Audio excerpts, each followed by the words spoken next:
In this video, let's look at how to do grades in Google Classroom. So I'm in my practicing classroom and I notice on the top all of my different options. I'm going to go to grades. Let's see what we have in here. Under grades, I notice that there's a list of different assignments and only one student currently, all of my students and how they've been doing. Oh, I see some work has been returned. I see some work has not yet been returned to them or graded. And I see some is turned in but not returned. Oh, there's something that's missing. And if I hover, I notice that tells me even the point value that was given. I also see the grades that were determined earlier and returned to students. So I'm going to take a quick look at this one. Like this one was turned in. Oh, I remember question of the week number one. Jeff and I had a great conversation about that. I don't need to view this submission, but I can just simply return it to the student right now. If I wanted to, I can make a private comment or just hit, I'm going to return it. Let's see. Oh, it's a check mark. Everything's good to go. It's like I've handed the paper back to the student. Everything's good. If I needed to make a comment, I could have. Now let's do another grading while we're at it. What about this one? This 10,000 point project. Let's see what this is. I could view submission. Oh, there's a nice shortcut I could use next time maybe, or I could return it. I need to view this submission. So I'm going to take a quick look at this and see what this is. Jeff turned in this project and I see, oh, look at all this cool work that Jeff did.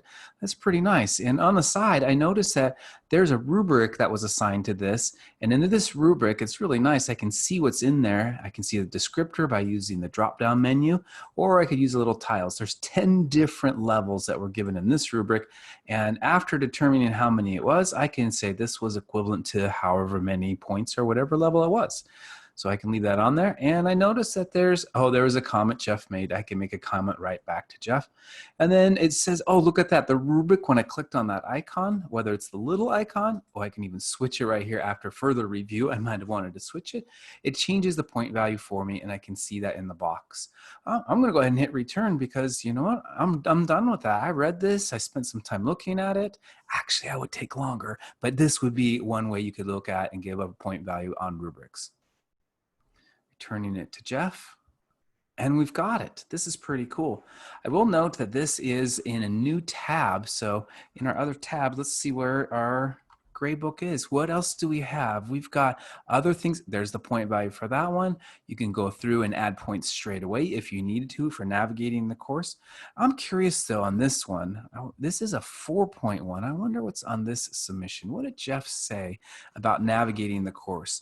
He used the growth level, said he's probably level 1. I don't know yet. I'm just starting to play around. Oh yeah, is that in there? Oh, look at the rubric. The rubric would show me where he's at. He thinks he's just beginning. That would be fine.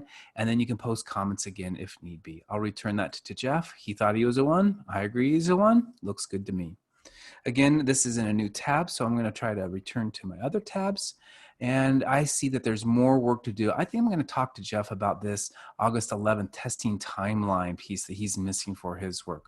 But in general, that's what we have for our grading. And we can go back to our stream, our classwork, or people. But today, that is grades in the Google Classroom.